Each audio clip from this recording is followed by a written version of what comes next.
Assalamualaikum, salam semangat untuk anak-anak hebat. Apa kabar siswa-siswi ibu? Ibu harap kalian semua dalam keadaan sehat dan selalu ceria. Dalam kesempatan kali ini, ketemu lagi dengan kelasnya Bu Ita, belajar sejarah, jadi asyik.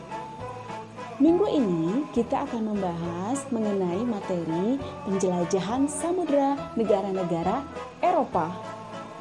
Nah, kira-kira apa saja yang melatar belakangi bangsa-bangsa Eropa melakukan penjelajahan samudra?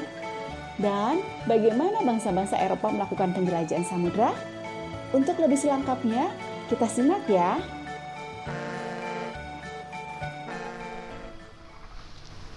Kali ini kita ketemu lagi dalam video pembelajaran ya. Hari ini Ibu akan menjelaskan sebuah materi baru, yaitu masih satu kesatuan dengan materi Mutiara dari Timur, antara lain penjelajahan samudra negara-negara Eropa.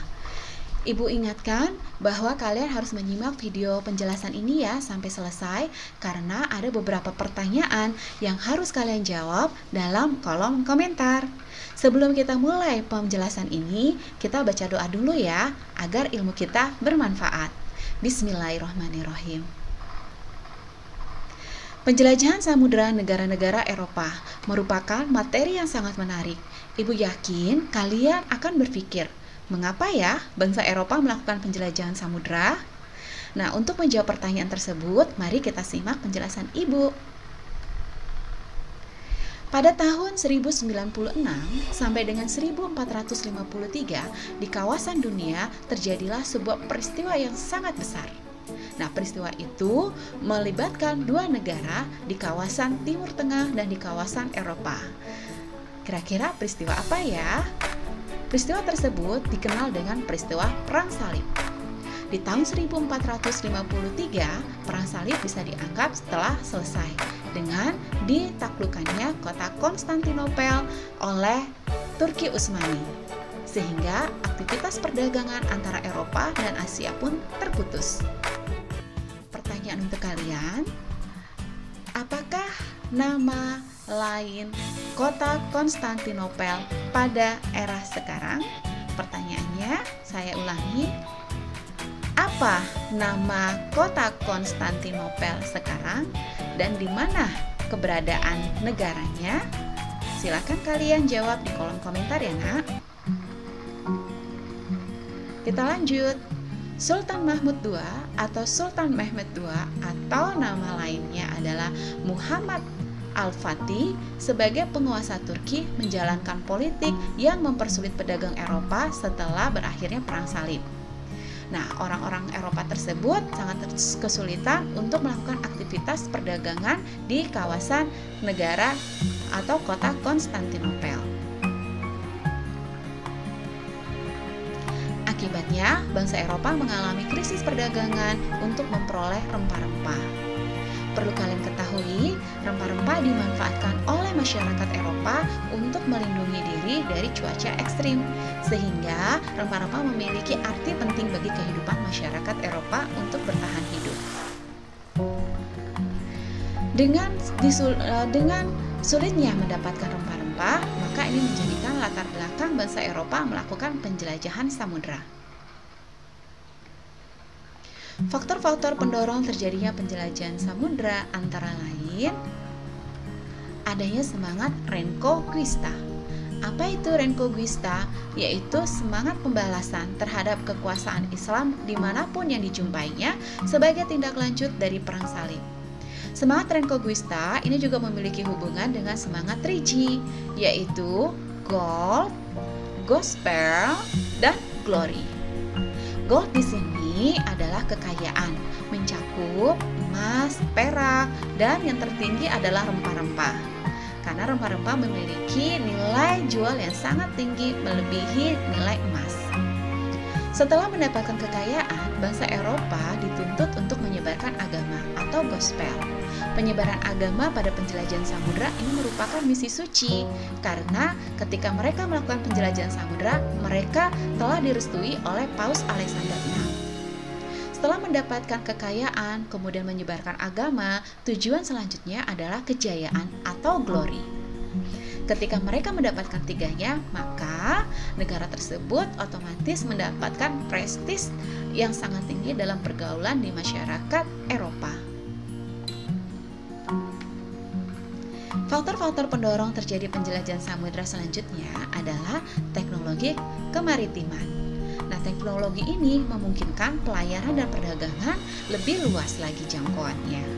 Apa saja teknologi kemaritiman? Antara lain ditemukannya kompas, peta, teropong bintang.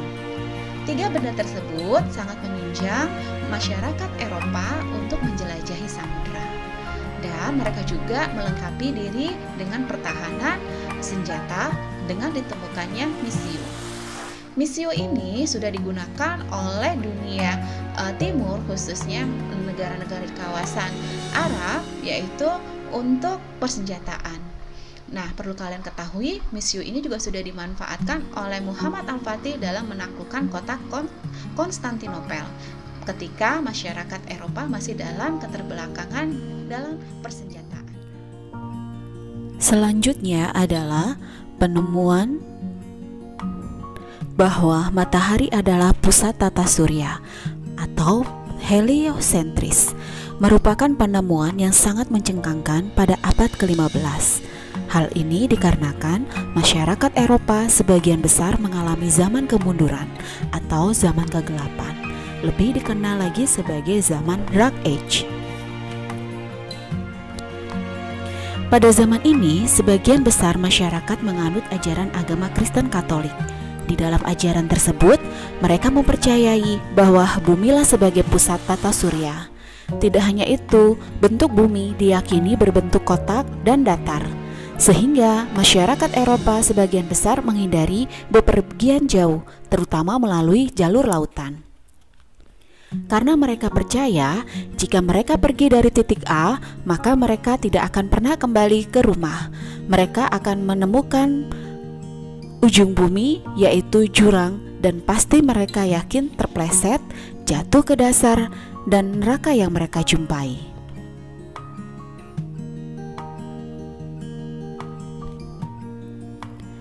Ketika Galileo Galilei, seorang ilmuwan, menemukan temuannya dan melaporkan hal tersebut ke gereja yang membawa fakta bahwa matahari sebagai pusat tata surya, dia pun ditangkap dan dijatuhi hukuman mati.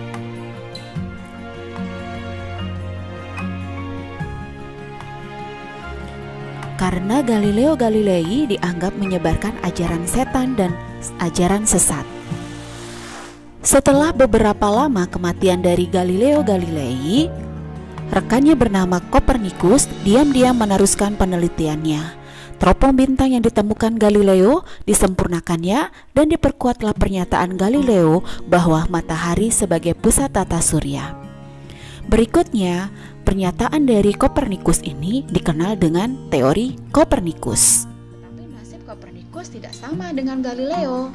Kenapa? Karena pihak gereja mendapatkan fakta terbaru, yaitu berhasilnya seorang saudagar bernama Marco Polo dari Italia kembali ke negara Eropa setelah melakukan aktivitas keliling dunia, khususnya ke wilayah Asia. Nah, perjalanan dari Marco Polo ini diabadikan melalui sebuah buku yang nanti diberi nama Imago Mundi. Perjalanan Marco Polo ini nanti disebut sebagai Silk Route Adventure. Nah, sekarang pertanyaan kedua, apa yang disebut dengan Silk Route Adventure atau apa itu yang disebut dengan jalur sutra? Silakan kalian ketik di dalam kolom komentar. Dengan ditemukannya dua fakta tersebut menjadikan Paus Alexander VI memanggil dua negara, yaitu Portugis dan Spanyol. Dua negara ini dipanggil karena mereka masing-masing memeluk agama Kristen Katolik. Negara Portugis dan negara Spanyol memang terkenal sebagai dua negara yang selalu bertikai mengenai batas wilayah kekuasaan. Nah, untuk mengantisipasi hal tersebut, Paus Alexander VI mengeluarkan sebuah perjanjian, nanti dikenal dengan Perjanjian Tordesillas. Perjanjian Tordesillas dikeluarkan pada tanggal 7 Juni 1494. Dasar dari Perjanjian Tordesillas ini, Paus Alexander VI membagi dua titik jelajah dua bangsa ini, barat dan timur. Dasarnya adalah garis khayal atau dikenal dengan garis demarkasi. Isi dari Perjanjian Tordesillas adalah Portugis berlayar ke timur, Spanyol berlayar ke barat, masing-masing dari Kepulauan Tanjung Verde di sebelah barat Afrika. Dengan dikeluarkannya Perjanjian Tordesillas ini, maka resmi secara hukum untuk bangsa Portugis dan bangsa Spanyol mengemban misi suci dari Paus Alexander VI.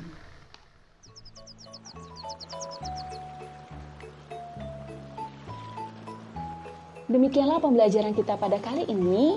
Semoga kalian bisa menyimak apa yang sudah Ibu sampaikan. Minggu depan ketemu lagi dengan kelasnya Bu Ita. Belajar sejarah jadi asyik.